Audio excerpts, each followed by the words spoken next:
Hi, boys and girls. Today's video covers section 7.3, elimination using addition and subtraction. We have solved systems of equations by graphing them and finding the point of intersection.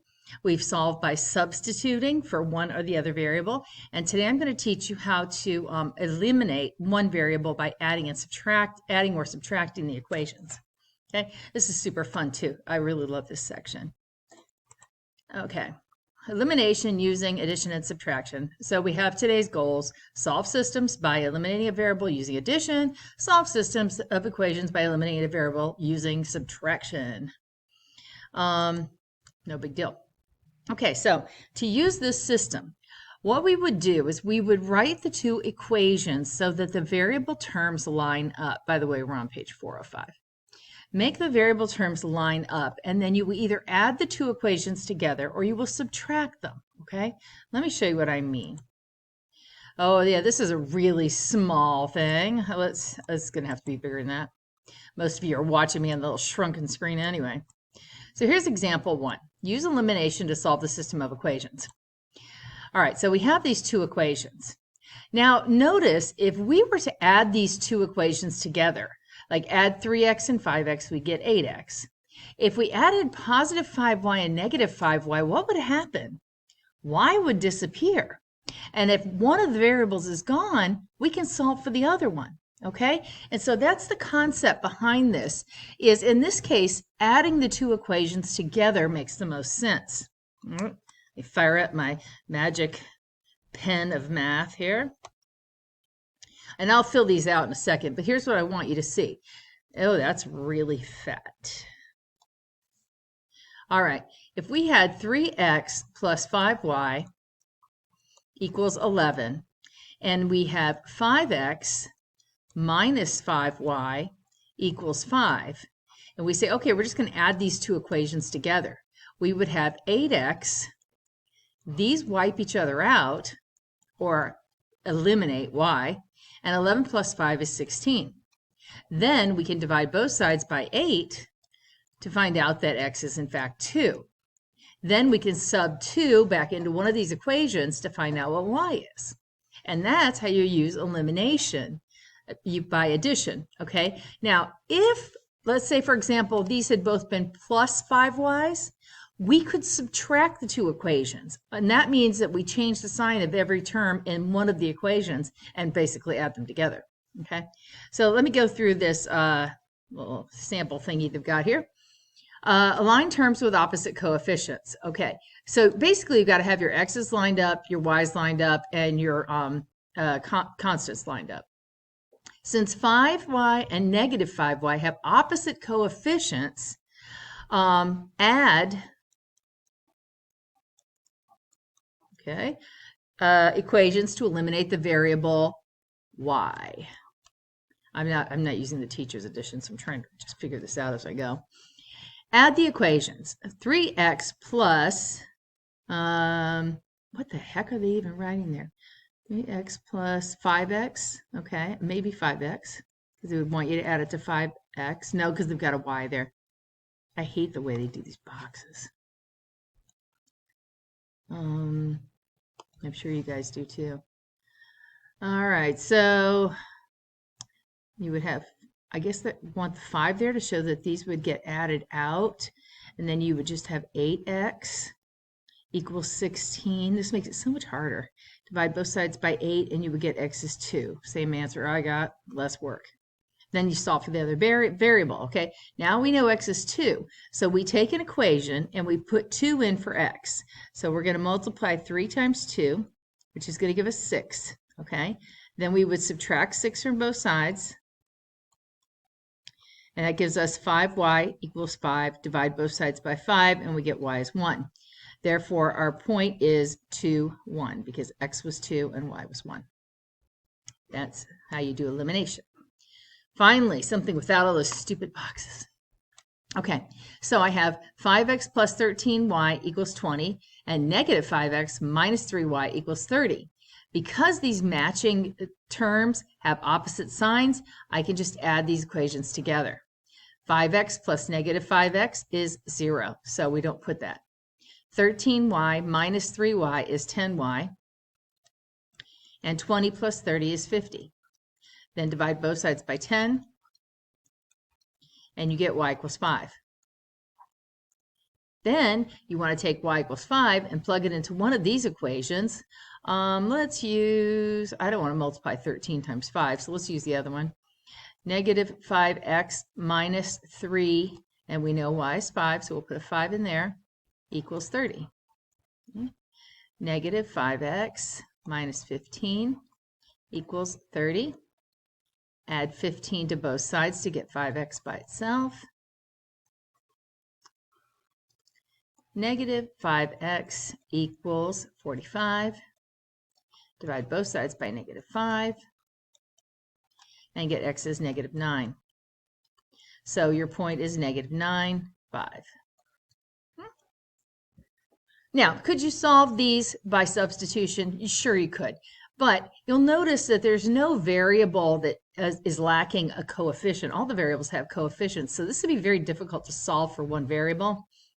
And in this case, because these happen to have the same sort of the same coefficient, it's really best to use elimination on this one. Okay, this is writing and solving one. They're giving you a word problem. See, it's a 7 times a number minus 4 times another number is 13. So here's 7 times a number minus 4 times another number is 13.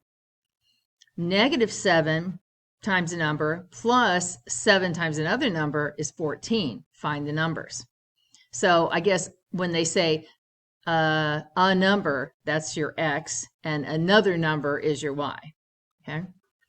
So what are they doing over here? We've got 7x minus 4y equals 13. We're going to add them together because these have different signs. So that means we have a negative 4y and a positive 7y, which gives us 3y. What do we put over here? 13. Oh, this is 14. This is 14. This one's 14. Okay. Then we add these together and get 27. Divide both sides by 3. We get y is 9.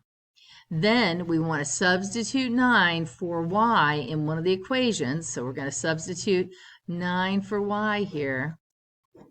And then we're going to go 7 times 9 is 63. And then we subtract 63 from both sides. And we get negative 7x is negative 49. Divide by both sides by negative 7, and we get x is 7.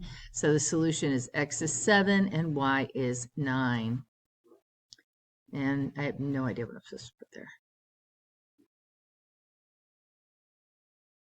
Yeah, I don't know what I'm supposed to put there. Okay, so here we have another example.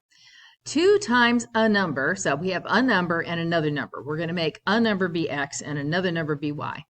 So 2 times a number minus 6 times another number is negative 6.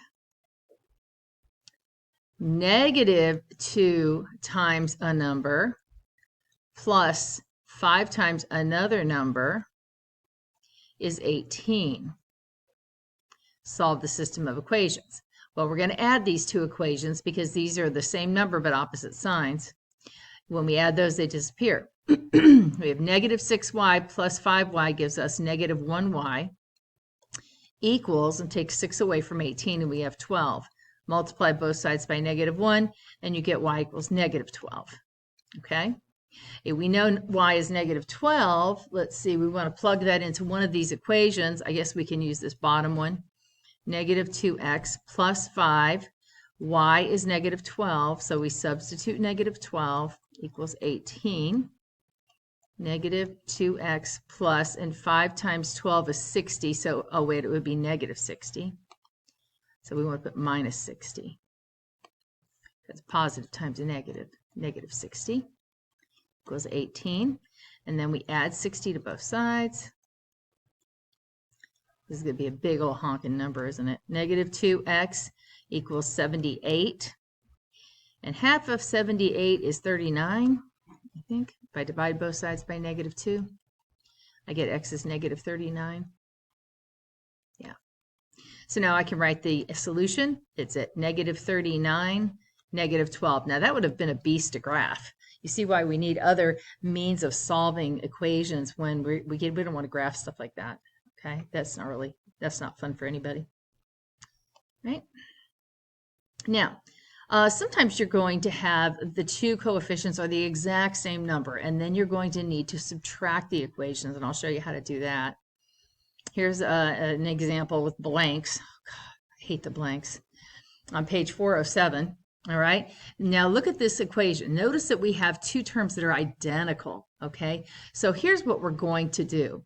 We have 3x plus 6y equals 30, and we have 5x plus 6y equals 6. Now, we're going to subtract. When you decide to subtract one of these, you have to go through and change all the signs. This was a positive 5x, I make it negative. This was a positive 6y, it's now negative. This was a positive 6, it's now negative. You have to subtract all the terms. Well, basically what I did was I distributed a negative to all of these to change all the signs. Now I can just add. 3x plus negative 5x is negative 2x. These are gone. Equals 30 minus 6 is 24. And then you would divide both sides by negative 2, and you would get x is negative 12. Okay, so that's what they're doing over here. They got x is negative 12. Okay. They didn't distribute the negative like I did. They're saying you're subtracting this one from this one. You're subtracting this from this. That's going to get complicated, though, if these are negative. So I like to just change the sign of everything in the second equation. And then that works, too. All right, it's like you distributed the negative. Now we're going to substitute negative 12 to find y. So we substitute negative 12 for x. That gives us negative 36. Plus 6y. We want to add 36 to get rid of this guy. Add 36 to both sides. We get 6y equals 66. Divide both sides by 6, and we get y is 11. So the solution is x is negative 12, y is 11. Okay. The good news is this is not a very long section, and I'm not going to have you do, there's one heinous looking word problem. We're not going there. Use elimination to solve the system of equations. So let's look at our terms. These two don't match. These two are matching, okay, but they have the exact same sign. So we need to change the sign. We need to subtract this bottom one from the top one. So what we're going to do is we're going to change the sign of every term in the second equation. We're going to make this negative 7. We're going to make this negative 3y, and this is negative 21. Okay? Now we can just add. Negative 2 and negative 7 is negative 9. These two cancel out. And 48 plus negative 21 is 27. Oh, I left my x out. And then we divide each term by negative 9. And it gives me x is equal to negative 3. Now I go back up here, and I'm going to take this first equation, negative 2x plus 3y equals 48. I'm going to sub x is negative 3, so it'll be negative 2 times negative 3 plus 3y equals 48. In my quest to figure out what y is, this will be positive 6 plus 3y equals 48. I want to get 3y by itself, so I'm going to subtract 6 from both sides. That gives me 3y equals 42. I think that's 14. If I divide both sides by 3, I don't have my 14 times tables memorized, but I'm pretty sure this is 14. So now I have an x and I have a y, so I have a solution. That's it. Okay. What else do we have? That brings us to this last horrific looking example. This is really a bad example. It's got way too many little boxes and way too much gobbledygook, and I'm not going to have you do the word problems in this section anyway. So we're just going to make this a wrap at this point. The secret word today is green because it's St. Patrick's Day. Well, it's not St. Patrick's Day today, but the day you watch this, it will be St. Patrick's Day. So your secret word is green. That's it for this video. All right. I'll see you again on the practice problem video. I look forward to it. In the meantime, happy St. Patrick's Day.